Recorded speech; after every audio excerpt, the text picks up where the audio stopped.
بسم الله الرحمن الرحيم. بسم الله الرحمن الرحيم. السلام عليكم ورحمة الله وبركاته. Alhamdulillah wassalatu wassalamu ala rasulillah wa ala alihi wa sahbihi wa mawalah wa la hawla wa la quwwata illa billahi wa ba'du. Alhamdulillah, di malam hari ini kembali kita bisa duduk untuk bertolabul ilmi. Salawat dan juga salam kita hadiahkan kepada Rasul kita Nabi besar Muhammad sallallahu alaihi wa ala alihi wasallam. Kita masih meneruskan kajian kita membahas kitab Syarhus Sunnah li Imami Ahli Sunnati wal Jamaah Al-Imam Al-Barbahari rahimahullahu ta'ala. Dan kita masuk pada perkataan beliau, qala Malik ibnu Anas, man lazima sunnata wa salima minhu ashabu Rasulillah sallallahu alaihi wasallam thumma mata kana ma'an nabiyyina was-siddiqina wasyuhada'i was-salihin wa in qasura fil amali. Berkata Malik ibn Anas rahimahullahu ta'ala, barang siapa tetap di atas sunnah Nabi dan tidak menghujat salah seorang sahabat Rasul, kemudian dia mati atau meninggal, maka ia akan bersama para nabi, para siddiqin dan para syuhada dan orang-orang saleh, meskipun ada beberapa kekurangan dalam amalannya. Wa qala Bishr bin al-Harith, as-sunnatu hiyal Islam wal Islam huwa sunnah. Berkata Bishr al-Harith, Islam adalah sunnah dan sunnah adalah Islam. Wa qala al-Fudail ibnu Iyad, idza ra'aita rajulan min ahli sunnati faka'annama ra'aita rajulan min ashabi Rasulillah sallallahu alaihi wasallam, wa idza ra'aita rajulan min ahli al-bid'ah faka'annama ra'aita rajulan minal munafiqin. Berkata Fudail ibn Iyad rahimahullahu ta'ala, apabila engkau sedang melihat salah seorang dari ahli sunnah, maka seakan-akan engkau melihat mereka salah seorang dari sahabat Nabi sallallahu alaihi wasallam. Dan apabila engkau melihat salah seorang ahli bid'ah, maka seolah-olah engkau sedang melihat salah satu orang munafik di zaman itu. Wa qala Yunus ibn Ubaid, al-ajabu mimman yad'ul yawma ila sunnah wa a'jabu minhul mujib ila sunnah. Berkata Yunus ibn Ubaid, satu perkara yang sangat menakjubkan bagiku adalah masih ada orang-orang yang mengajak manusia ke dalam sunnah, dan lebih menakjubkan lagi masih ada orang-orang yang memenuhi ajakan sunnah lalu menerimanya. Wa qala Ibnu Aunin, yaqulu indal mauti as-sunnatu sunnah wa iyyakum wal bid'ah hatta mata. Berkata Ibn Aun ketika menjelang ajalnya tiba, dia mengatakan, tetaplah kalian di atas sunnah, tetaplah kalian di atas sunnah, dan waspadalah terhadap kebid'ahan hingga kematian. Wa qala Ahmad ibn Hanbal, mata rajulun min ashabi faru'iya fil manam faqala qulu li Abi Abdillah alayka bisunnah fa inna awwala ma sa'alani Rabbi ta'ala anis sunnah. Berkata Ahmad ibn Hanbal rahimahullahu ta'ala, salah seorang sahabatku meninggal dunia, lalu aku melihatnya dalam mimpiku dan berkata, katakanlah kepada Abu Abdillah, maksudnya Imam Ahmad, agar selalu berpegang dengan sunnah, sebab pertanyaan pertama kali yang akan ditanyakan oleh Allah kepadaku adalah tentang sunnah. Kemudian waqala Abul Aliyati, man mata ala sunnati masturan fahuwa sadiq wal i'tisamu bi sunnati najah. Berkata Abu Aliyah, barang siapa meninggal di atas sunnah, dia termasuk orang yang terjaga dan jujur. Dikatakan bahwa berpegang teguh dengan sunnah merupakan jalan keselamatan.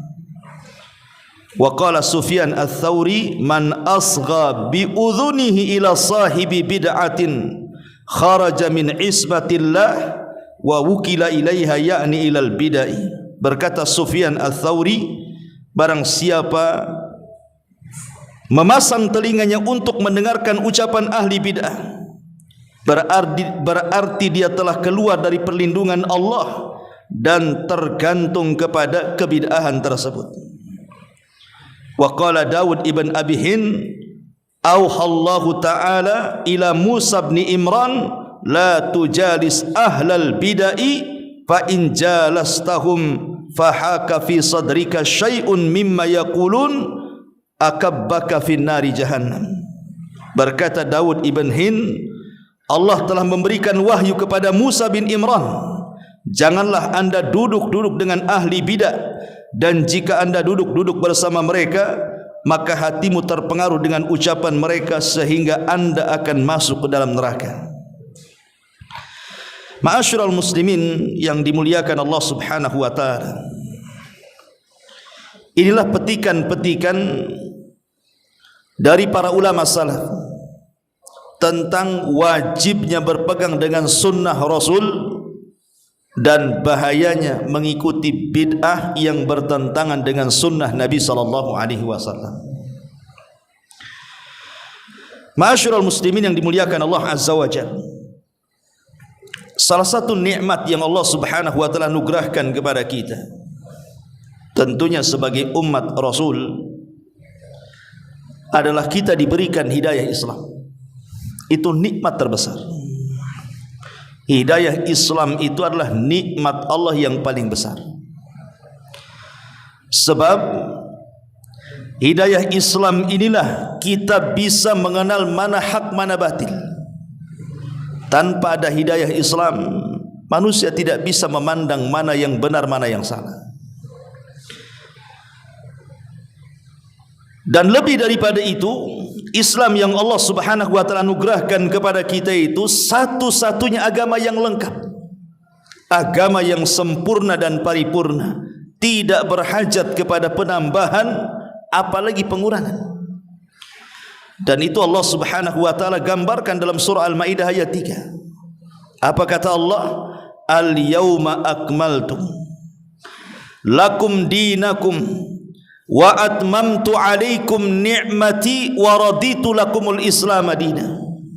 Pada hari ini aku sempurnakan kepada kalian agama kalian, dan aku sempurnakan nikmatku, maksudnya nikmat Islam untuk kalian, dan aku redha Islam sebagai agama kalian. Apa yang dikatakan oleh ahli tafsir sekelas Imam Ibnu Katsir rahimahullahu taala ketika memberikan catatan kepada ayat ini? Beliau mengatakan apa? Hadhihi akbaru ni'amillahi azza wa jalla. Inilah sebesar-besar nikmat Allah ala hadhil ummah, terhadap umat ini, haitsu akmala ta'ala lahum dinahum, ketika Allah Subhanahu wa taala menyempurnakan bagi mereka agama mereka, fala yahtajuna ila dini ghairihi wala ila nabiyyin ghairi nabihim, di mana mereka, maksudnya umat Islam, tidak berhajat kepada agama selain daripada Islam, dan tidak berhajat kepada nabi kecuali nabinya orang Islam, maksudnya Nabi sallallahu alaihi wasallam. Walihada ja'alallahu khatamal anbiya wa ba'athahu ilal insi wal jin fala halala illa ma ahallahu wala harama illa ma harramahu wala dina illa ma syara'ahu wa kullu syai'in akhbara bihi fahuwa haqqun wa sidqun la kadhib fihi wala khalaf. Kata Imam Ibnu Katsir rahimahullahu taala, dari sinilah Allah telah jadikan nabi kita Rasul sallallahu alaihi wasallam sebagai penutup para nabi. Allah utus dia kepada manusia dan jinnya, di mana tidak ada perkara halal kecuali telah dia halalkan, dan tidak ada perkara haram kecuali telah ia haramkan, dan tidak ada satupun ajaran agama kecuali telah disyariatkan. Maka setiap segala sesuatu yang dihabarkannya adalah sebuah kebenaran dan kejujuran, dan tidak ada kedustaan di dalamnya. Lihat bagaimana Imam Ibnu Katsir menggambarkan ayat 3 surah Al-Maidah ini, bahwa Islam itu agama yang sempurna. Maka siapapun yang mengatakan bahwa Islam itu agama yang tidak sempurna, maknanya ada perkara-perkara yang disembunyikan Rasul yang tidak disampaikan kepada kita, dustakan ucapannya. Kata Aisyah radhiyallahu anha, ketika Aisyah radhiyallahu anha ditanya soal apakah Rasul melihat Rabbnya saat Isra Mi'raj, di Ummul Mukminin Aisyah radhiyallahu anha ditanya, apakah saat Rasul Isra Mi'raj itu melihat langsung Allah dengan kedua matanya? Maka Aisyah radhiyallahu anha mengatakan, kata Aisyah radhiyallahu anha, bukankah sudah kukatakan 3 perkara, dan 3-tiganya sebuah kedustaan. Yang pertama, kata Aisyah radhiyallahu anha, man haddatsaka anna Muhammadan ra'a rabbahu faqad kadzab. Yang pertama, siapa yang menuduh bahwa Nabi sallallahu alaihi wasallam melihat Tuhannya saat Isra Mi'raj, dustakan ucapannya. Kemudian yang kedua, wa man haddatsaka annahu ya'lamu ma fi ghadin faqad kadzab. Ataupun barang siapa yang menuduh Nabi sallallahu alaihi wasallam mengetahui apa yang akan terjadi besok, maka dustakan ucapannya. Dan yang terakhir, wa man haddatsaka annahu katama syai'an faqad kadzab. Atau barang siapa yang menuduh Nabi sallallahu alaihi wasallam dia menyembunyikan sesuatu dalam syariat ini yang tidak disampaikan kepada kita, dustakan ucapannya. Karena Rasul sudah menyampaikan semuanya. Yang halal sudah Rasul sampaikan, yang haram sudah Rasul sampaikan. Semua syariat dalam Islam sudah Rasul sampaikan. Yang mendekatkan ke surga, yang menjauhkan ke neraka sudah Rasul sampaikan. Kata Nabi sallallahu alaihi wasallam, taraktukum alal baydha nakiyah. Aku sudah tinggalkan Islam ini terang benerang, jelas, lailuha kanahariha, malamnya seperti siangnya, la yazigu anha illa halik, di mana tidaklah orang berpaling kecuali akan binasa dia. Kenapa Rasul sampai mengatakan seperti ini? Ucapan ini adalah ucapan kemarahan Rasul kepada siapa? Umar ibn al-Khattab. Saat Umar memegang lembaran Taurat, Rasul mengatakan, ya ibn al-Khattab amutahawwiqun anta, wahai ibn al-Khattab, kau sudah bingung ya dengan ajaran Islam? Kenapa kau bawa-bawa Taurat di tanganmu itu? Buang, lemparkan. Laqad taraktukum alal baydha, aku tinggalkan Islam ini terang benerang, jelas. Ngapain mencari agama di luar daripada Islam? Artinya bahwa Islam adalah sebuah nikmat yang Allah Subhanahu wa taala anugerahkan kepada kita. Tetapi apakah cukup dengan nikmat Islam? Rupanya tidak. Ada nikmat yang jauh lebih nikmat dibandingkan Islam. Apa itu? Nikmat di atas sunnah. Karena tidak semua orang Islam itu mereka bisa mengikuti sunnah. Bahkan yang lebih heran di masyarakat itu, kalau dibandingkan dengan para sahabat, logikanya begini, para sahabat itu mereka menjalankan sunnah Rasul karena sunnah. Saya ulangi, para sahabat Rasul mereka menjalankan sunnah Rasul, mengamalkan sunnah Rasul karena itu adalah sunnah. Tapi di zaman sekarang banyak orang yang meninggalkan sunnah Rasul karena sunnah. Ini kan sunnah saja. Paham gak antum? Ya. Jadi di zaman para sahabat itu mereka melakukan sunnah karena memang mereka menganggap itu sunnah. Tapi di zaman sekarang banyak orang yang meninggalkan sunnah justru alasannya karena itu sunnah. Sunnah saja, ngapain juga kan itu. Kalau dikerjakan kan dapat pahala, enggak ya sudah kan itu ya. Lah ini yang jadi masalah, ikhwan. Padahal seandainya manusia itu bukan hanya sekedar mensyukuri nikmat Islam, tapi lebih daripada itu nikmat sunnah, maka itulah sebesar-besarnya syukur kita kepada Allah Azza wa Jalla. Sampai seorang alim ulama namanya Abul Aliyah Ar-Riyahi rahimahullahu ta'ala. Abul Aliyah, seorang alim min ulama salaf, mengatakan, ya, inna alayya la ni'mataini ma adri ayyatuhuma a'zam. Kata Abul Aliyah Ar-Riyahi rahimahullahu ta'ala, aku memiliki dua nikmat, kedua-duanya sangat besar dalam kehidupanku, sehingga aku tidak bisa yang mana satu yang harus saya utamakan untuk bersyukur. Kemudian dia mengatakan, an hadaniyallahu lil Islam walam yaj'alni haruriyan. Ketika Allah Subhanahu wa ta'ala memberikan hidayah kepadaku dengan Islam dan tidak menjadikan aku seorang khawarij.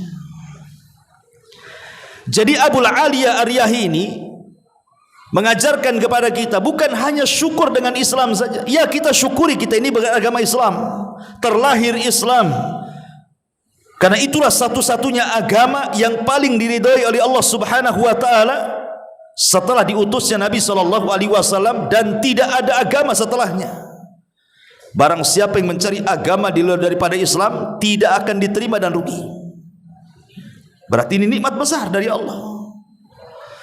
Tetapi Abul Aliyah Ar-Riyahi ini mengajarkan jangan sekedar bersyukur terhadap hidayah Islam saja, tapi di sana ada hidayah dalam Islam yang disebut dengan hidayah sunnah. Makanya dia mengatakan walam yaj'alni haruriyan, dan Allah tidak menjadikan aku seorang khawarij, tetapi Allah jadikan aku seorang sunni ahli sunnah.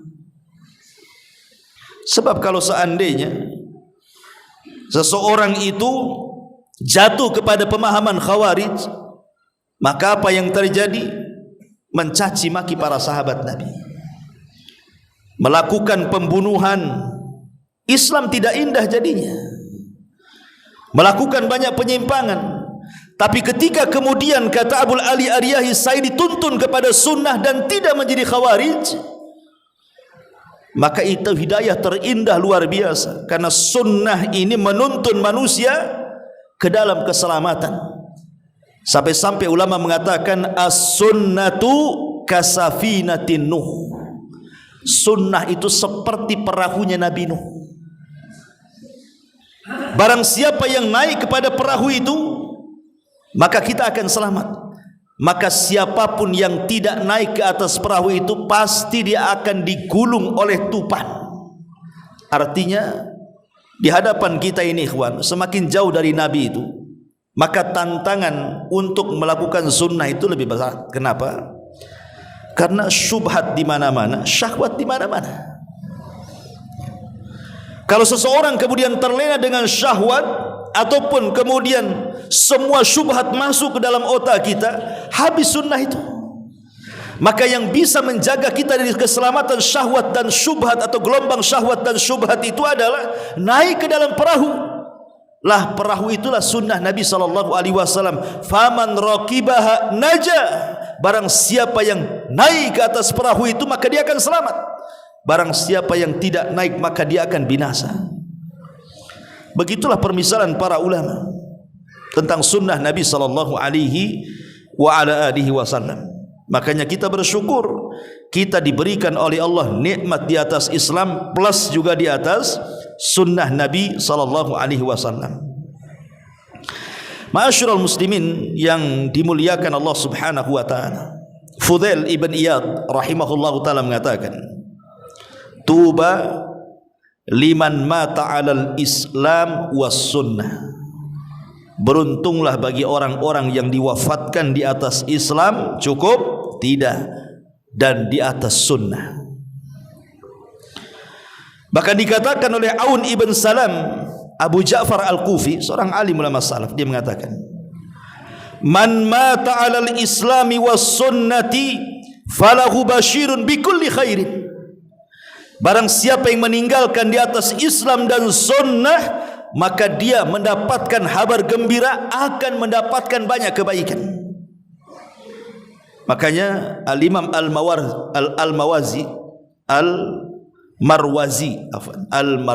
rahimahullahu taala, muridnya Imam Ahmad, dia mengatakan kepada Abi Abdillah Imam Ahmad ibn Hanbal, "Man mata 'alal Islam was sunnah mata 'ala khairin." Kemudian kata Imam Ahmad, "Uskut bal mata 'alal khairi kullih."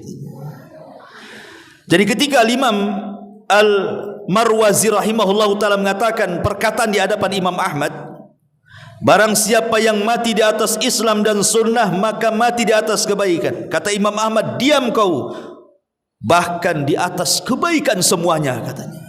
Bukan hanya di atas kebaikan saja, bahkan di atas kebaikan seluruhnya, semuanya. Dari semua sisi dia akan mendapatkan kebaikan, kata Imam Ahmad. Kenapa demikian? Ma'asyiral muslimin yang dimuliakan Allah Azza wa Jalla.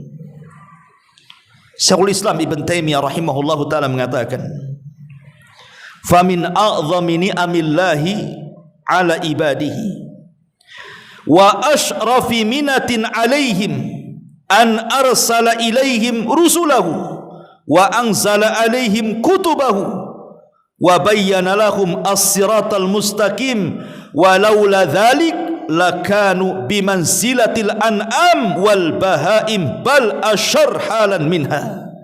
Perhatikan ucapan Syekhul Islam Ibn Taimiyah. Ini alasan kenapa kita harus bersyukur di atas sunnah, bukan hanya di atas Islam saja, tapi di atas sunnah. Kata Ibn Taimiyah, dan sebesar-besarnya nikmat Allah atas hamba-hambanya, dan semulia-mulia karunia Allah atas hamba-hambanya, di mana Allah mengutus kepada mereka rasul-rasulnya, kemudian diturunkan kepada mereka kitab-kitabnya, kemudian dijelaskan kepada mereka mana jalan yang lurus. Sebab kalau tidak demikian maknanya Rasul tidak diturunkan, Rasul tidak diutus, kitab tidak diturunkan, jalan yang benar tidak dijelaskan, lakanu bimanzilatil an'am wal bahaim. Tentu manusia tidak ubahnya seperti binatang ternak dan binatang-binatang yang lainnya, bahkan lebih buruk dibandingkan binatang. Maka dengan adanya hidayah Islam kita terbedakan dengan binatang-binatang itu, karena diutus kepada kita Rasul, diturunkan kepada kita Al-Quran, dan Rasul serta Al-Quran sudah menjelaskan mana jalan yang lurus dan mana yang jalan yang bengkok, yang itu tidak dianugerahkan kepada binatang-binatang itu. Ini nikmat besar dari Allah Subhanahu wa taala. Dan lebih daripada itu, kita akan jelaskan apa sih samara ataupun buah kalau kita ini mengikuti sunnah. Bukan hanya sekedar menjalankan Islam, tapi lebih daripada itu tamasuk dengan sunnah. Ma'asyiral muslimin yang dimuliakan Allah Azza wa Jalla, ingat ketika saya dulu membahas tentang haud, telaga Nabi SAW, Di mana kata Nabi SAW, likullin nabi haudun, setiap nabi itu punya telaga. Walaupun khilaf letak telaga di akhirat itu di mana. Al-Imam At-Tahawi sebutkan dalam kitab Aqidah Tahawiyah, ada yang mengatakan bahwa telaga itu berada sebelum titian. Ada juga yang berpendapat setelah titian. Ada juga yang berpendapat terbentang dengan titian. Walaupun Al-Imam Al-Qurtubi dan yang lainnya, dan ini pendapat yang kuat wallahu alam, ini perkara gaib, ya, telaga itu letaknya sebelum titian Siratal Mustaqim, dan itu berdasarkan dalil dan logika. Salah satunya adalah saat manusia dibangkitkan. Manusia itu kan ditidurkan lama. Ketika peristiwa tiupan sangkakala pertama ke kedua itu kan lama. Ada yang mengatakan kata ucapan Abu Hurairah itu 40, tanpa menyebutkan 40 hari, 40 bulan, 40 tahun. Wallahu a'lam. Bisa saja 40 tahun, karena tidak disebutkan, hanya di angka 40 saja. Dan ketika itu kan terputus azab kubur, terputus nikmat kubur, terputus semua yang terjadi dalam kuburan itu. Sehingga ketika manusia itu kemudian dibangkitkan kedua kalinya dengan trompet Israfil, apa yang dikatakan orang-orang kafir itu? Ya wailana man ba'atsana mim marqadina, celaka siapa yang membangunkan kami dari tidur-tidur kami. Artinya mereka seolah ditidurkan dari jarak trompet pertama ke kedua itu. Dan umumnya secara logika ikhwan, kalau antum tidur lama itu bangun tuh pasti cari air, karena haus kan. Orang kalau lama tidur apalagi di AC, di ruangan dingin itu haus tuh. Yang pertama dicari pasti air.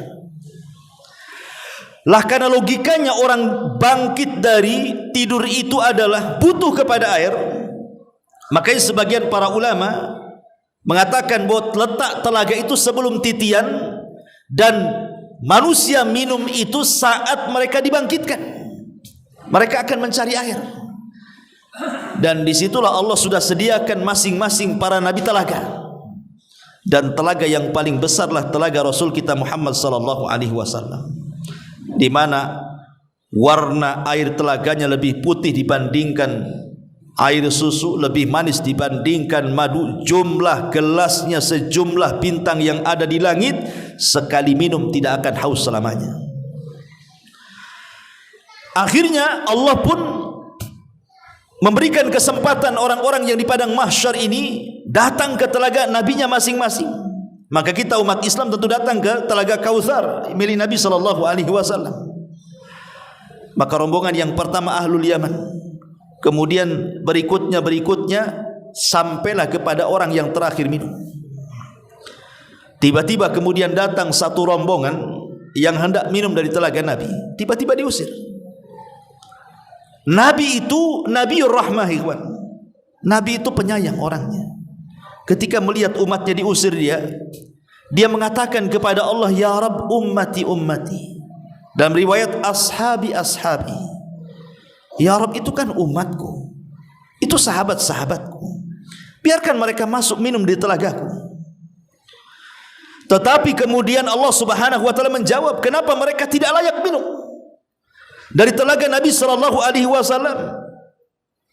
Allah mengatakan kepada Nabi sallallahu alaihi wasallam, innaka la tadri ma ahdatsu ba'daka innahum ghayyaru wa baddalu.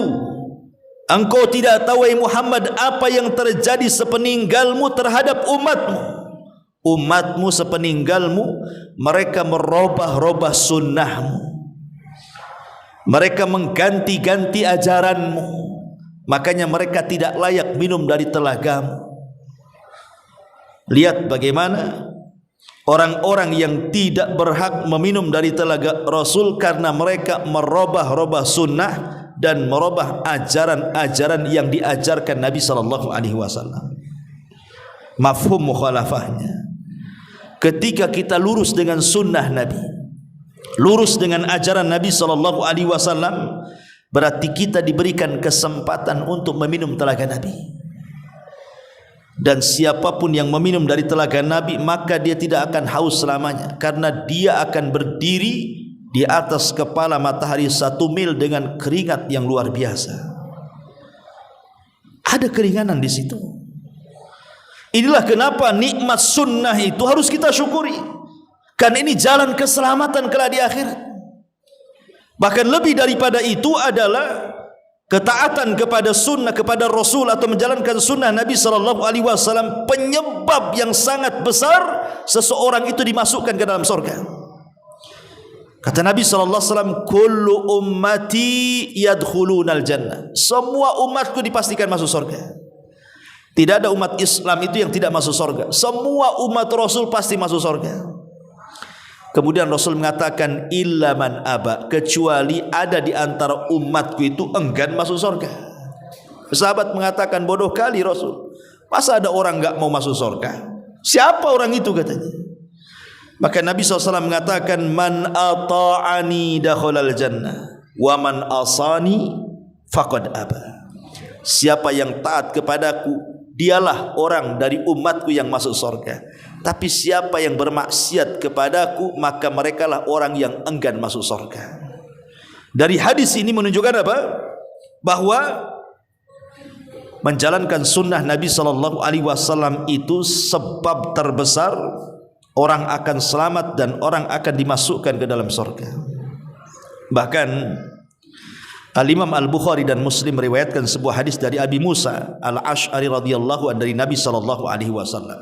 Perhatikan hadis ini. Rasul mengatakan, innama masali wa masalu ma ba'athanillahu bihi kamathali rajulin ata qauman faqala ya qaumi inni ra'aitul jaysha bi'ainai wa inni ana nadhirul uryan fannaja fa'ata'ahu ta'ifatun min qaumihi fa'adlaju fantalaqu ala mahmalihim fanajau wa kadzabat ta'ifatun minhum fa'asbahu makanahum fasabbahahumul jais fa'ahlakahum wajtahahum fadzalika mathalu man ata'ani fa'atba'a ma ji'tu bihi wa mathalu man asani wa kadzdzaba bima ji'tu bihi minal haqq. Dari Abi Musa Al-Ash'ari radhiyallahu an, Nabi SAW bersabda, perumpamaan diriku dan perumpamaan risalah yang aku bawa.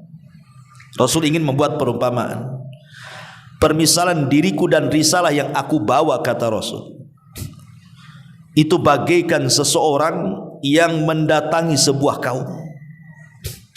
Lantas dia berkata, hei kaum, aku telah melihat sebuah pasukan dengan kedua mataku, dan aku adalah pemberi peringatan orang yang telanjang. Maka selamatkan kalian. Lantas sebagian kaum ada yang mempercayai berita itu, mentaatinya sehingga mereka meneruskan perjalanan hingga mereka selamat dan tidak dikejar pasukan yang jahat itu. Sementara ada yang tidak yakin dan tidak percaya, mereka pun mendustakan dan tetap berada di tempat hingga datang pasukan penyerang itu. Akhirnya pasukan itu membinasakannya. Kata Nabi SAW, itulah perumpamaan orang yang mentaatiku dan mengikuti risalah yang aku bawa, dan perumpamaan orang-orang yang membangkang kepadaku dan mendustakan kebenaran yang aku bawa. Begini maksudnya, ikhwan. Kalau saya buat bahasa lain, umpamanya antum sedang melakukan perjalanan dengan saya, kemudian istirahat, kemudian saya mendapatkan informasi bahwa akan ada pasukan yang akan menyerang antum dan menghabisi antum. Kemudian saya sampaikan, saya dapat kabar akan datang pasukan nih menyerang kita, akan membunuh kita dan membinasakan kita. Sebaiknya kita segera pergi, selamatkan. Lah sebagian antum ada yang percaya dengan kabar yang saya bawa, dan ada yang enggak yakin. Yang percaya dia enggak mau istirahat. Kalau gitu ayo kita pergi, biar tidak dibantai oleh pasukan itu. Yang enggak percaya, kita kan baru berjalan lama, istirahat dulu lah. Ketika pasukan itu betul-betul datang, yang menyelamatkan diri selamat dia, tapi yang tetap duduk istirahat karena tidak yakin dengan yang saya habarkan itu, habis diserang sampai mati. Seolah-olah bahasa ini Rasul ingin katakan, itulah permisalan aku dan risalah yang aku bawa. Kalau kalian mempercayai aku dan risalah yang aku bawa, kata Rasul, seolah-olah Rasul mengatakan seperti itu, kalian akan selamat. Tapi kalian kalau mendustakan risalah yang aku bawa dan juga mendustakan diriku, pasti kalian akan binasa. Begitulah orang-orang yang mengikuti sunnah Nabi SAW, maka mereka akan diselamatkan dunia mereka dan akhirat mereka. Ma'asyiral muslimin yang dimuliakan Allah Subhanahu wa taala.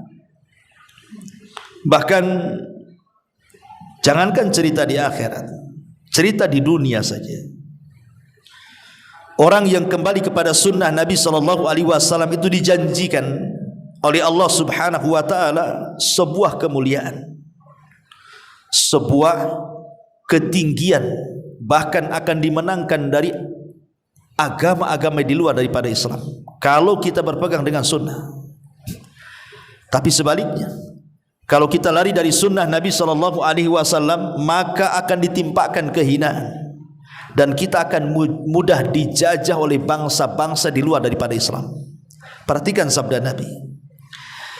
Kata Nabi SAW, "Idza tabaya'tum bil'ina wa akhadtum adnabal baqar wa raditum bizzar'i wa taraktumul jihad, sallatallahu alaikum dhullan la yanzi'uhu hatta tarji'u ila dinikum."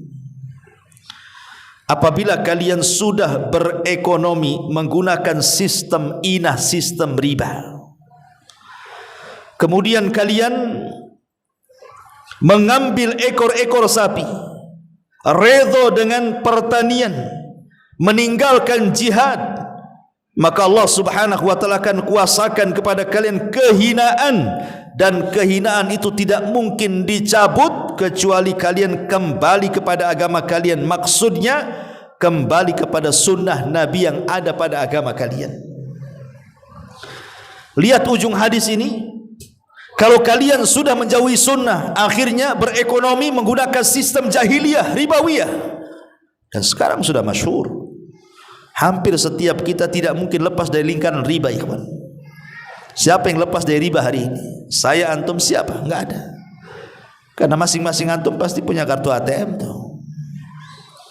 Ya, baik antum transfer atau menerima kan. Mau tidak mau di zaman sekarang. Kalau antum menyimpan uang di bawah bantal, habislah itu. Pencurinya bukan dari luar, dari dalam. Ya. Ma'asyiral muslimin yang dimuliakan Allah Azza wa Jalla. Kemudian juga kita sudah redha mengejar dunia, meninggalkan akhirat dan meninggalkan jihad. Apa yang terjadi? Allah Subhanahu wa taala akan kuasakan kepada kalian kehinaan. Kehinaan ini tidak mungkin dicabut sampai kalian kembali kepada sunnah yang ada pada agama kalian. Artinya ketika kita kembali kepada sunnah yang ada pada agama kita yang diajarkan Rasul, berarti kemuliaan yang kita akan dapat. Dan ini hadiah terindah bagi orang-orang yang tamasuk dengan sunnah Nabi SAW di dunia. Maka dia akan diberikan kekuatan dan kekuasaan, akan berkuasa kalau mau kembali kepada sunnah Nabi. Bahkan lebih daripada itu, di dunia kita bisa dijauhkan dari fitnah, ikhwan. Dan yang dimaksud fitnah di sini artinya kekufuran dan kesyirikan. Orang yang kembali kepada sunnah, maka dia jauh dari kekufuran. Orang yang kembali kepada sunnah jauh dari kesesatan. Orang yang kembali kepada sunnah jauh dari kesyirikan. Lihat, ketika ada seseorang datang kepada Imam Malik. Imam Malik ini sedang duduk di Masjid Nabawi. Datang orang pamitan ingin umrah dan mengatakan, "Ya Imam, uridul umrah." "Imam, saya minta pamit, doakan saya ingin umrah," katanya. Maka Imam Malik mengatakan, "Silahkan saja kalian umrah." Tetapi orang ini mengatakan, "Uridu an uhrim laha minal madinati minal masjid." Masalahnya, Imam, saya ingin pakai kain ihram dimulai dari Masjid Nabi, di sisi kuburan Nabi. Kata Imam Malik, la taf'al, jangan kau lakukan. Pakai kain ihram itu letaknya sudah ada di mana? Di miqat. Ya, kalau dari Madinah namanya Dzul Khulaifah, yang sekarang disebut Abyar Ali namanya. Disitulah kita ke kain ihram. Bukan dari Masjid Nabawi atau bukan dari sisi kuburan Nabi. Kata Imam Malik, jangan kau lakukan. Ya, ihramlah di tempat yang Rasul suruh untuk memakai kain ihram di situ. Maka kata Imam Malik, setelah mengatakan seperti itu, kenapa kata Imam Malik engkau jangan melakukan ihram di tempat yang Rasul tidak suruh untuk meletakkan atau memakai ihram? Ahsya alaikal fitnah. Karena kalau engkau nekat terus melakukan keinginanmu, aku takut engkau akan tertimpa fitnah. Engkau akan tertimpa fitnah. Kemudian kata orang ini, ya Imam, salah saya apa? Saya kan hanya nambah jarak saja. Biasa orang pakai ihram itu di Dzul Khulaifah. Saya lakukan dari Masjid Nabawi supaya jaraknya lebih jauh lagi ke Mekah. Apa salahnya nambah jarak? Kata Imam Malik, jangan. Karena Rasul tidak mencontohkan. Kemudian Imam Malik membacakan ayat falyahdharil ladzina yukhalifuna an amrih an tusibahum fitnah au yusibahum adzabun alim. Hendaklah hati-hati orang-orang yang menyelisih perintah Rasul, akan ditimpa kepada mereka fitnah atau azab yang pedih. Mana fitnah di sini artinya bisa kekufuran, bisa kesesatan, bisa kesyirikan. Orang kalau sudah jauh dari sunnah Rasul, maka terancam dengan kekufuran, terancam dengan kesesatan, dan terancam dengan kesyirikan. Yakin itu, karena Allah yang mengatakan seperti itu. Tapi orang yang berpegang dengan sunnah Rasul, insya Allah dia akan jauh dari kekufuran, kesesatan, dan kesyirikan. Dan dia pun akan terpelihara dari azab kelak di hari kiamat. Karena orang-orang yang menyelisih sunnah ini, ikhwan, terkadang itu ancamannya itu kontan. Tidak harus nunggu di akhirat, tidak. Terkadang ancamannya itu kontan di dunia. Saya akan sebutkan beberapa kisah tentang ta'jil uqubah man lam yu'adzim sunnah. Orang-orang yang disegerakan hukuman bagi orang-orang yang tidak mengagungkan sunnah ini. Salamah ibn Aqwa radhiyallahu anhu pernah bercerita. Jadi ada orang itu yang makan di hadapan Nabi dengan tangan kiri, padahal dia bisa menggunakan tangan kanan. Dengan tangan kiri dia makan. Maka Nabi SAW melihat hal itu, langsung menegurnya sebagai al-amru bil ma'ruf wa nahyu anil munkar. Kata Rasul, kul biyaminik, makan dengan tangan kanan. Kamu kan punya tangan kanan, kenapa dengan tangan kiri? Ya. Tapi orang ini mengatakan dengan sombongnya, lastata'tu, aku tidak sanggup wahai Rasul. Belum dicoba sudah bilang tak sanggup. Kan dicoba dulu harusnya. Kalau memang sudah dicoba tidak sanggup, itu lain. La yukallifullahu nafsan illa wus'aha fattaqullaha mastata'tum, kan itu ya. Salat berdiri nih, itu rukun salat. Enggak sanggup berdiri, kan sudah dicoba. Enggak tahan nih karena asam urat. Akhirnya duduk, kan itu ya. Enggak tahan duduk, baringkan, begitu dicoba dulu. Ini belum dicoba ya, mungkin karena kidal mungkin dia kan. Langsung mengatakan mastata'tu, aku tidak bisa katanya. Dengan sombongnya dia mengatakan seperti itu. Maka Nabi SAW mengatakan, idzan mastata'ta abada. Kalau engkau tidak coba, maka selamanya engkau tidak akan bisa. Sejak Rasul mengucapkan kalimat itu dan mengatakan, tidaklah mencegah kamu untuk menggunakan tangan kanan kecuali kesombonganmu, maka orang itu tidak sanggup mengangkat tangan dua-duanya. Tidak bisa, langsung setruk dua tangannya itu. Ya. Kenapa? Karena dia melawan sunnah Nabi. Langsung ukubahnya itu, balasannya di dunia cash itu. Langsung disetrukkan kedua tangannya. Yang tadinya tangan kirinya bisa, dia mengatakan tangan kanan tidak bisa. Sekarang dua-duanya tidak bisa. Bagaimana kemudian terkadang ukubah, hukuman bagi orang-orang yang tidak mengganggukan sunnah itu cash di dunia. Contoh yang lain, ma'asyiral muslimin yang dimuliakan Allah Azza wa Jalla, dari Abu Hurairah radhiyallahu anhu dari Nabi sallallahu alaihi wasallam. Jadi ada sabda Rasul yang mengatakan, bainama rajulun yatabakhtar fi baradaini khasafallahu bihil arda fahuwa yatajaljal fiha ila yaumil qiyamah. Ketika ada seseorang yang kemudian Allah tenggelamkan ke dasar bumi karena terkena sebuah gempa, dan dia akan terus digoncang sampai kiamat dibangkitkan.